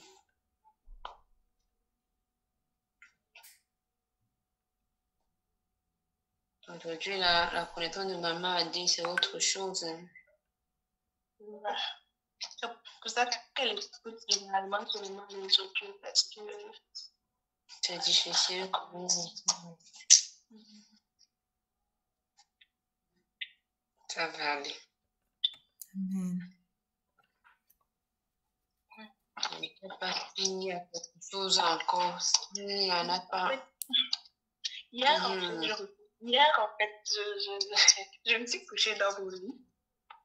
Et c'est vrai qu'on a passé le cap des sentiments, des sentiments négatifs. Mais hier, comme ça, c'est vraiment monté sur mon esprit. Et des choses qui frustrent souvent et qui nous amènent souvent à avoir un statut. C'est souvent banal, c'est rien. En fait, je pensais à quelque chose pendant parce que comme je n'ai pas vécu, étant depuis toute petite, j'ai quitté la maison de maman et tout. Et donc, on allait chez maman en vacances.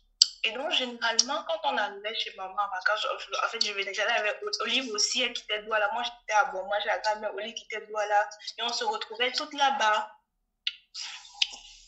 À l'époque, on était très petites et maman avait une seule chambre, en fait, et un grand lit. Et on devait dormir toutes les 4, donc ma mère, ma petite soeur Olive et moi dans le lit. Et alors, quand on se couchait, en fait, et en fait, quand on se couchait, bon, ma petite soeur était que voilà, à sa place à côté de ma mère, ça ne bouge pas, parce qu'elle dormait accrochée au cou de ma mère, parce qu'elle avait toujours appuyé le cou de ma mère comme ça, donc ça fait qu'elle ne pouvait pas bouger là-bas. Donc, le problème de qui allait se coucher à côté de ma mère, c'était Olivier et moi, parce que de toutes les façons, on a besoin de chaleur, toutes les deux.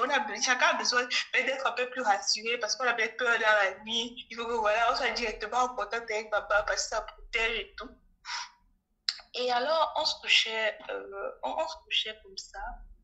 Et on se couchait comme ça tout le temps, en fait. Et donc, en fait, on discutait, ce qui faisait que la nuit, Olivier et moi, on se retrouvait toujours en train de discuter, en fait. Qui va, que donc, je vais dormir, donc, et tout ça, on discutait. Avec ma petite soeur aussi, au départ, c'est qu'on discutait comme ça. Et puis un jour, alors, ma mère a dit que voilà, maman a dit que non, en fait, bon, ma petite, elle est la plus petite, elle est le bébé, donc elle va toujours se coucher à côté. Mais Olive et moi, on va alterner. Donc, si cette nuit, je dors ici, c'est moi qui dors à côté. directement à côté de ma mère. La nuit d'après, c'est Olive qui va dormir. Sauf que, en fait, Olive était très brave, en fait. Et comme elle avait le sommeil facile, donc elle faisait toujours l'effort. Peut-être qu'à ce même sa nuit, elle va partir se coucher avant moi. Donc, quand c'est mon tour de dormir, elle va partir se coucher. Elle va partir se coucher directement à côté de la mère. Et quand il est venu là, et tout, je vais me coucher directement, je vais me coucher pas directement sur la plaie du lit, et à côté en fait. Et la nuit, je vais pleurer. On ne savait pas que je pleurais, mais je pleurais. Je pleure parce que le sommeil me prend. Et puis après, c'était comme ça. Et alors, en fait, les années sont passées. Bon, Olive, ça a toujours été ma grande soeur, bango, ouais. Donc, quoi qu'on dit, j'étais tout derrière elle. C'était ma grande soeur, bango.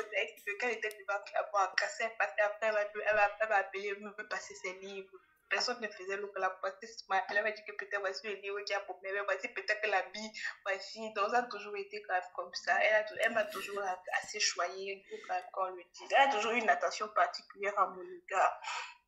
Et tout le reste. Mais sauf que, en fait, il y a eu souvent un problème, c'est que en fait, elle est beaucoup plus brave. Elle était beaucoup plus brave en tant que femme à la maison, femme de foyer. Donc, genre, peut-être prendre soin de la maison, s'occuper et tout le reste. Et ce qui fait que, donc, chaque fois qu'elle passait et que je vais passer après, on devait toujours le sermonner. Oh, Olive, non, quand Olive était là, Olive était comme ça. Olive. On dit pas Olive à la maison, on a appris. Mon maman faisait comme ça, ça me faisait mal. Et donc, je disais que, ouais. Donc, je me demande toujours, ouais, pourquoi est-ce qu'on attend toujours, on veut toujours que je sois comme elle, alors qu'on n'a pas reçu la même éducation, on n'a pas grandi dans les mêmes environnements, on n'a pas eu les mêmes problèmes dans nos vies et tout ça là. Et quoi, est-ce qu'on va toujours dire que non? Et en fait, c'était toujours dans le sens en fait, on me rabaissait moi. Et donc, ce qui fait que je me disais toujours, voilà, bref, à la fin, moi, je ne suis pas brave. Donc, ce qui fait qu'à un moment de notre passage, j'ai commencé à un moment de sans même le vouloir, je l'évitais. Donc, je peux dire quoi? Genre, je voyais que voilà, si cette direction où je suis, on va venir, c'est maintenant, moi, là, on m'a tellement commencé à dire que oh, toi, tu n'es pas comme ça, toi, tu n'es pas comme ça, tu n'es pas comme ça, Olivier est comme ça, Olivier est comme ça, Olivier est comme ça. Et tout le reste. Donc, en fait, ça me dérangeait. Ça a vraiment duré pendant un bon peu de temps. Que je sentais que dès que je vais me placer, si j'arrive quelque part, Olive arrive après, oh, ma belle fille, oh, c'est pas dire que vraiment tu arrives à faire quelque chose de la dès que Olive avait dit là, c'est fini pour ma vie, puis je suis ici. Et donc, il y avait ceci. Non seulement d'infériorité là, et aussi le sentiment d'incapacité, tu vois. Je disais, bon, voilà, finalement, je ne peux même pas les satisfaire, ce qu'ils attendent de moi, parce que finalement, voilà, Olive, c'est la pipe là, je ne peux pas ressembler à Olive. Quoi que je fasse, je peux pas être Olive, même si c'est pas comme moi, je ne peux pas être elle. Mais en fait, je repensais à cette situation et comment ça m'a causé de dommages. Waouh, Seigneur, ça passe souvent de rien. C'est souvent des choses qu'on banalise. Et ça m'interpellait vraiment au niveau parce que quand ça faisait comme ça, je me rappelais, je disais que vraiment, Olive, ça faisait ce que je me révoltais soit moi. Je disais que vraiment, Olive est toujours quand elle venait prendre ma place. Elle dormait avec sa place dans la vacances. Moi, à côté de ma mère, elle vient prendre ma place. Dans les trucs, il y a quelque chose, elle vient prendre ma place et tout. Et ça pouvait me porter, si ça ne m'avait pas fait grave, à même peut-être la détester. Alors que c'était pas elle le sortait, ce n'était pas elle le faisait parce qu'elle ne le voulait pas. On était tous des enfants, elle voulait, et puis après, même aussi de l'autre côté, c'est pas qu'elle fait exprès de peut-être dire qu'elle est excellente, c'est telle autre chose par rapport à moi et tout le reste. Et donc, moi, ça m'interpellait en tant que futur parent, en fait. Ça m'interpellait vraiment beaucoup. Je t'en remets chez moi, Seigneur, qu'au moins, ça me fasse grâce d'éviter un certain type de commentaires à l'égard de nos enfants. à l'égard de parler et tout ça, de dire un certain nombre de choses. Parce que on cause souvent, avec des petits mots, avec de petits gestes, avec des petits trucs, on cause souvent des dommages énormes, des dommages dont on n'a pas été. Je me suis dit, waouh, l'autre autre va en train de détester ma soeur comme ça là. Pour une chose qu'on peut dire, c'est rien en fait. Mais si peut-être on va fouiller dans les familles, les gens des clans qui se livrent pour la guerre, on parlait même d'une petite soeur qui a en train de jouer la vie dure à sa grande soeur maintenant. Peut-être dans le fond, il y a un truc qui s'est, il y a les choses qui se sont passées, qui sont restées enfouies dans le cœur de la petite et qui, à un moment, voilà justement, parce qu'il n'y a pas le sang qui est venu guérir ces choses-là, l'ennemi utilise ça vraiment pour briser, pour venir détruire.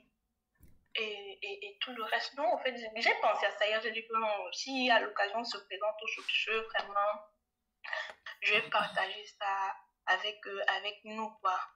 Donc voilà un peu. Amen, amen. Je peux rebondir. Pas les rebondissements, non. Maman, tu ne veux pas rebondir. Rebondir, ma mère, attends, est-ce que tu peux t'empêcher de rebondir? Je suis déjà Anyway, je vais rebondir en disant encore merci au Seigneur. Et en revenant sur le cantique, vraiment le cantique que j'ai exécuté au départ là, c'est que je l'ai sur le cœur vraiment depuis un bon bout de temps. Le Seigneur est plus grand que ce que l'on l'imagine. Le Seigneur il œuvre d'une certaine façon au-delà de ce qu'on pouvait penser, au-delà de ce qu'on s'attendait même. Le Seigneur œuvre. Et je bénis énormément, je bénis alors mais grandement le Seigneur Jésus-Christ pour comment il œuvre, pour comment est-ce qu'il opère, pour comment est-ce qu'il se manifeste encore dans la vie de chacune de mes bien-aimés et précisément dans la vie de ma sœur et dans ma vie aussi. En fait, quand je disais rebond, c'était juste pour dire ça. Et quand elle racontait l'histoire, ça me faisait rire. Mais sauf que, pendant qu'elle racontait, curieusement, dès qu'elle a dit que, quand tu as dit, Mouki, que, quand Daniel se couchait à côté de maman et tout, directement, j'ai pensé à ça parce que moi, ça me revenait que non. Je me souviens qu'une nuit, j'ai dit que même Daniel ne va pas dormir à côté de maman, c'est moi qui vais dormir. Et donc, le jour là, directement, ça me vient à l'esprit que le jour là, un jour, j'ai sommeil comme ça. Et n'avais même pas eu sommeil. Je suis partie me coucher sur le lit avant tout le monde. J'ai dit que, je me suis couchée, voilà, c'est que maman sera devant et les autres seront derrière moi. Ah, c'est elle qui est merveilleuse en tout cas. Et je me suis mise à rire. Sans savoir que, quelqu'un était là. Je dis quoi, par ces gestes inconscients, je ne veux pas dire d'enfant parce que même étant adulte, on fait souvent des gestes qui marquent et qui choquent. Mais je m'attiens au terme inconscient. On réussit à laisser des cicatrices dans le cœur des personnes. Mais gloire soit rendue au Seigneur parce que il nous a amenés à lui et il nous rappelle encore ces choses de l'enfance là et nous faisons voir combien il est présent dans notre vie, combien il se manifeste et vraiment que l'honneur et la gloire lui reviennent entièrement. Que le Seigneur te bénisse, ma sœur Moki.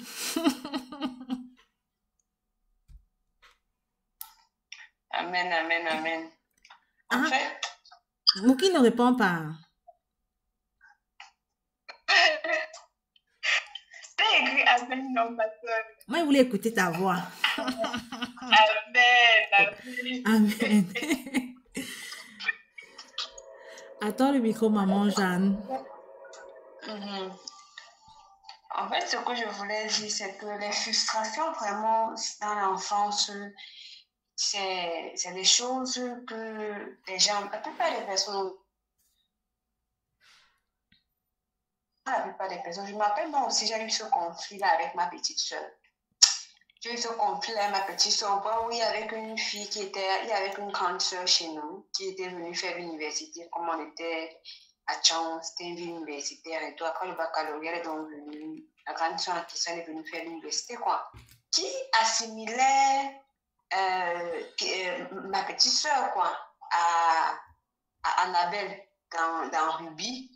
Et moi, on m'assimilait carrément à Ruby, quoi. Parce que tu te demandes, mais qu'est-ce que j'ai fait? Ouais, il y a des choses comme ça qu'on fait pour montrer toujours que non, c'est l'autre qui fait bien, toi, tu ne fais jamais bien. Au point où toi-même, tu es surpris quand un jour tu sors de la maison et tu fais autrement que ce qu'on a passé le temps à te dire que tu faisais. Vous voyez un peu. Donc, moi, j'ai eu à vivre cette frustration-là parce qu'on me comparait. C'est-à-dire, on te compare avec ta petite soeur. Tu te demandes, mais est-ce que c'est même normal que moi, on me compare, moi, aimée, avec ma petite soeur? C'est comme ça que ma petite soeur était choyée, elle était ceci, elle était.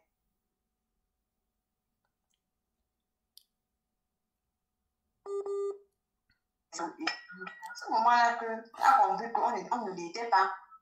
On ne l'aidait pas. Il s'est allé jusqu'à un échec, même à un examen officiel, qui était bien sûr le seul échec qu'elle a eu. Mais je crois que l'échec-là a réveillé tout le monde à la maison pour qu'ils comprennent que ce n'était pas la voie à suivre. Ce n'était pas la meilleure voie. Ce n'était pas la voie à emprunter parce que, bon, voilà. C'est-à-dire, je trouvais ça vraiment terrible. On ne peut jamais avoir les mêmes capacités. Et les parents doivent comprendre ça. Deux enfants ne peuvent jamais avoir les mêmes capacités. Tu vas, même si ce sont des jumelles, c'est-à-dire que tu les as payés les mêmes habits, envoyés dans les mêmes écoles, elles ne vont jamais, je dis bien jamais, avoir le même comportement. Et donc, moi, les parents doivent intégrer, nous, en tant que futurs parents, on doit intégrer cela. Et il me met quelque chose de très intéressant parce que ça peut être la même chose que cette soeur-là a vécu avec sa petite soeur à la maison. Peut-être que la petite soeur pense que non, voilà, on a donné des privilèges à la grande soeur, elle a un bon travail aujourd'hui, elle a sa voiture, elle a sa maison, moi, on va pas. Peut-être que c'est ça, peut-être qu'il y a plus de temps encore, elle va encore se marier, ça jamais de la vie. Parce que la petite soeur raconte que non, le monsieur se comporte de ça. Donc, c'est surtout un peu qui active l'histoire à la mère, pour que la mère puisse prendre le devant de la petite soeur. Donc, c'est un peu ça. Parfois, c'est ces réactions-là que les gens en sont liées au fils.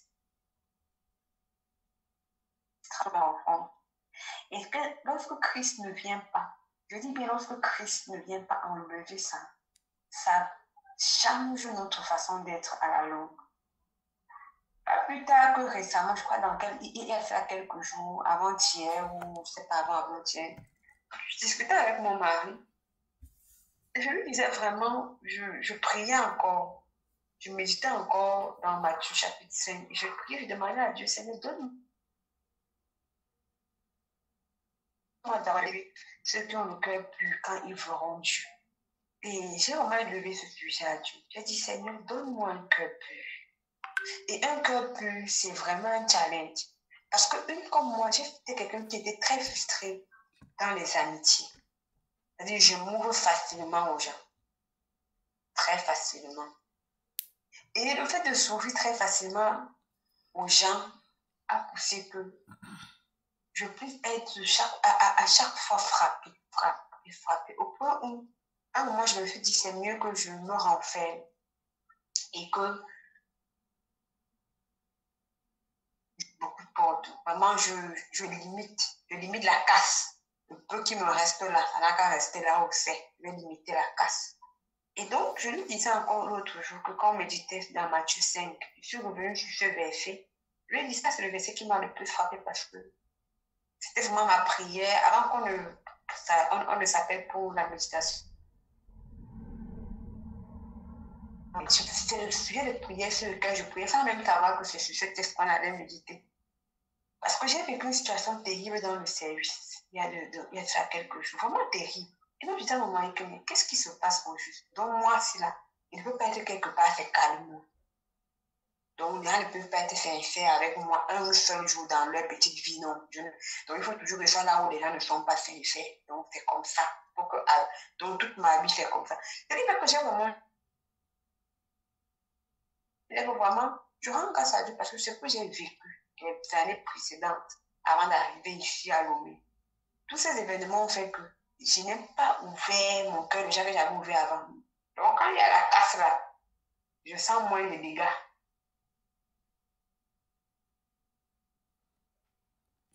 Vraiment, c'est l'impact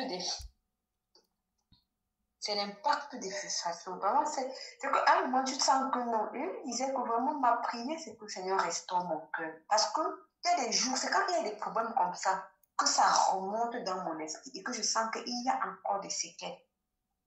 Et si Christ ne vient pas restaurer, je vous assure, c'est un processus vraiment long. Il m'a dit non, donne-toi du temps aussi. Ce n'est pas un truc qui est venu en un seul jour. Donc, laisse aussi le Seigneur faire progressivement. Ne te mets pas. Ne te mets pas de pression. Laisse le Seigneur, il est en train d'œuvrer. Il est en train, ne pense pas que non. Oui, ce qui est sûr, c'est normal que devant ce problème-là dans le service, les choses soient remontées dans ton esprit. Mais c'est quoi? Les choses que tu pensais même que non, voilà, j'ai déjà combattu ça, j'ai déjà traversé ça. Mais ça remonte directement.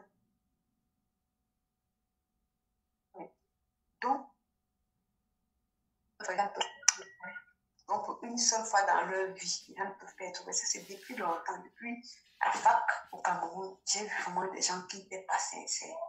J'ai rencontré des gens qui n'étaient pas sincères.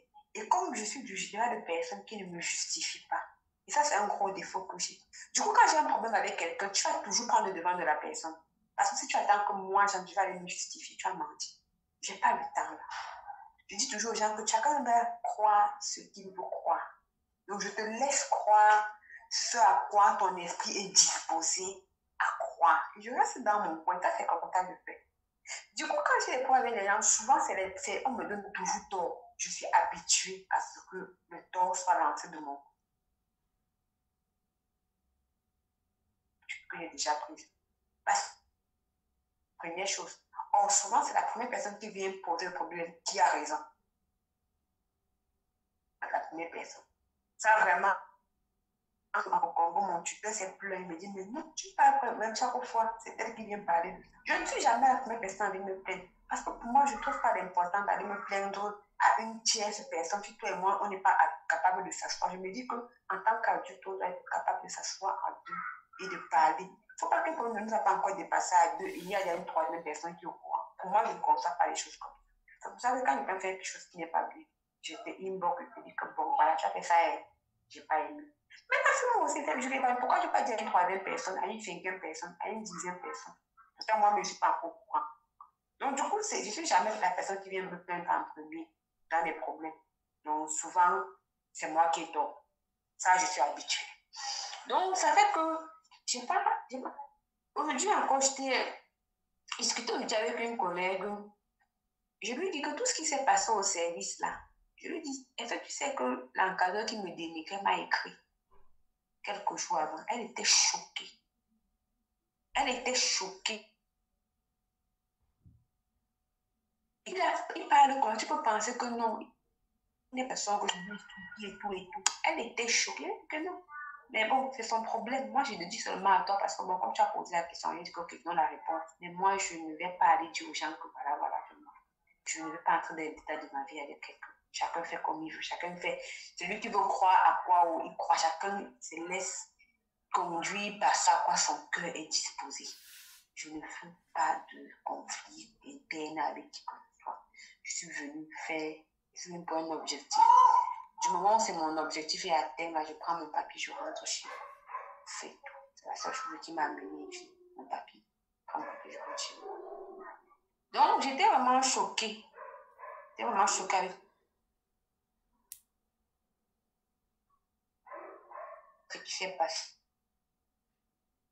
Après, je me suis assise, je me suis dit, mais bon, pourquoi est-ce que ça me gêne? Chacun ne travaille que pour son père.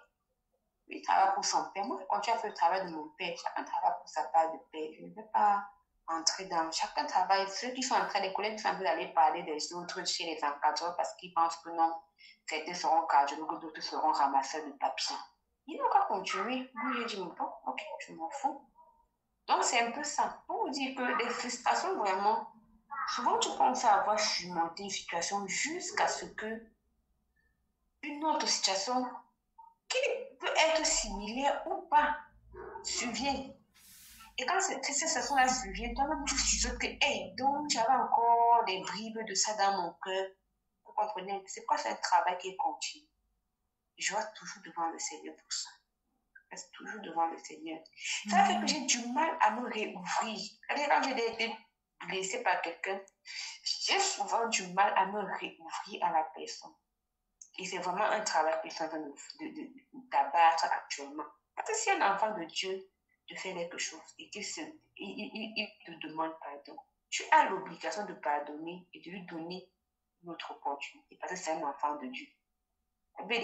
Que si ton frère, si tu es devant le Seigneur, si tu es toujours dans Matthieu 5, la communauté, tu veux donner ton frère, que tu peux être ton frère.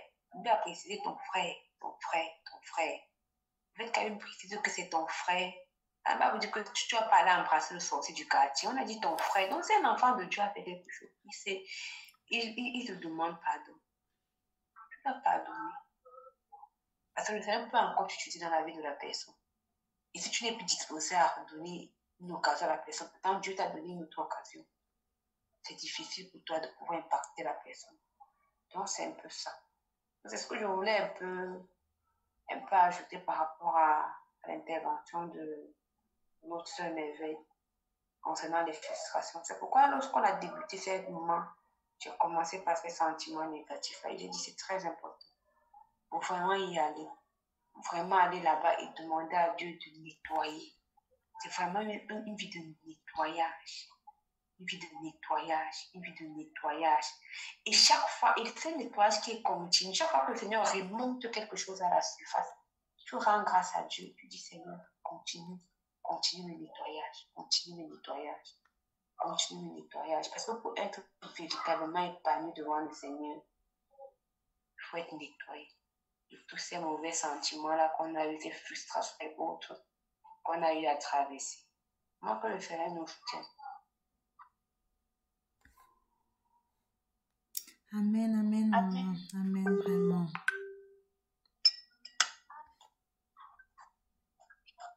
Amen. Et après, on va prier.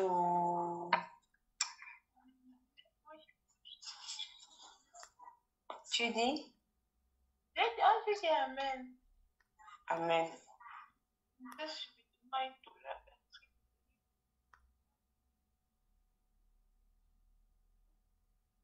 Amen. On était va prier. On était va prier. On va se dire à jouer par la grâce de Dieu. Amen, amen. Mon Dieu est si bon. Mon Dieu est si bon. Mon Dieu est si bon. Personne dans ce monde n'est comme mon Dieu. Les marabouts ne sont pas comme mon Dieu. Les médecins ne sont pas comme mon Dieu.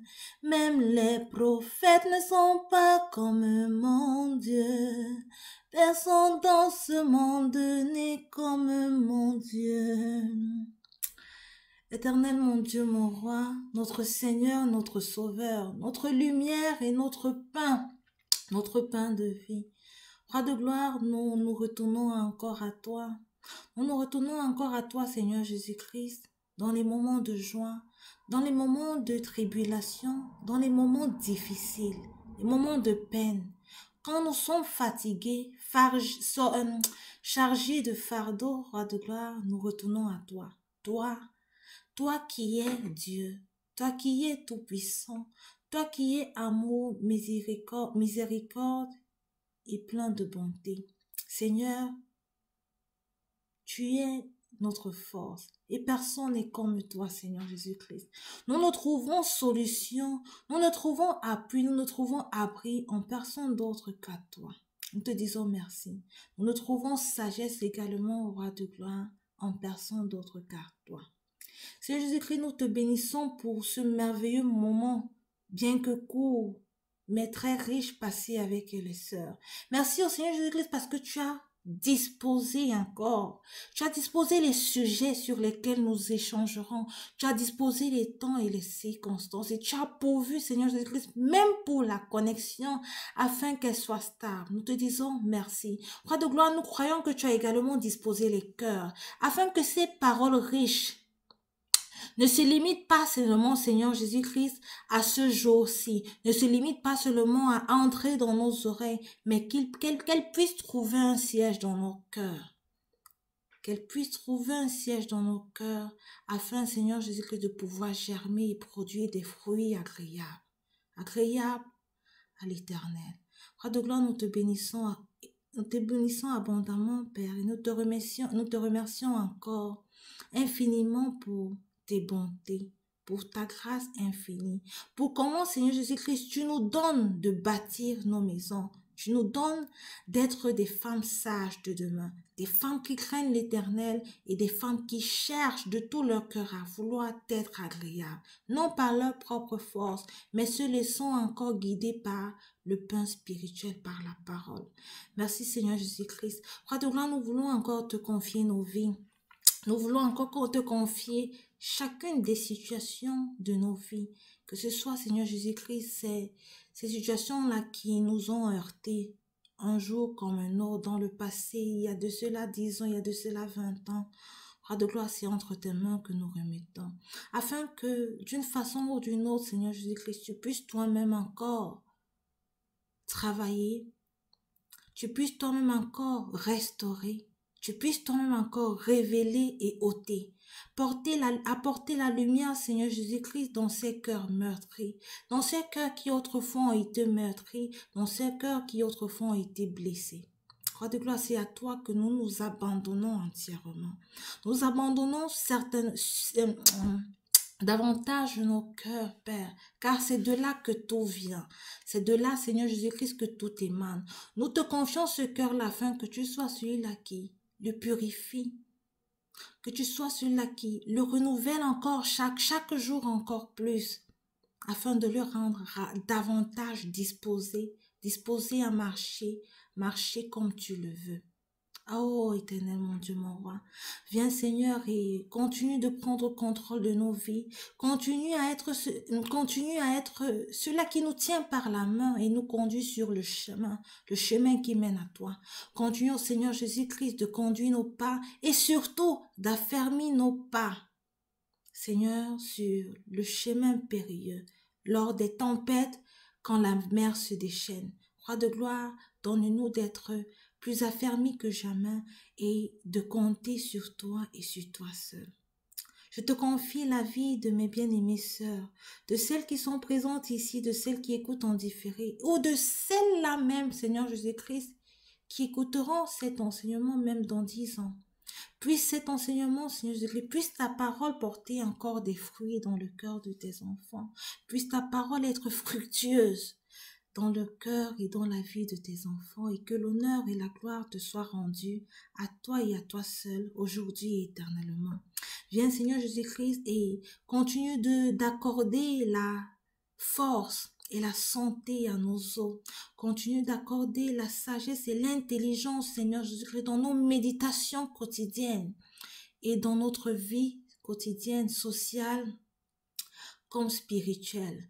Roi de gloire, viens et veille sur nous, viens et règne sur nos vies, sur nos familles, dans nos différents postes de travail, dans nos différents lieux d'habitation, dans les différents pays dans lesquels nous nous trouvons, que ta gloire règne à jamais. Dans le puissant et merveilleux nom de Jésus-Christ de Nazareth que nous avons élevé la voix. Que le Seigneur vous bénisse abondamment, mes bien-aimées sœurs, en Jésus-Christ. Amen. Amen. Amen. Amen. Merci beaucoup à toutes mes soeurs. Que le Seigneur vous bénisse abondamment. Merci. Amen, maman. Amen.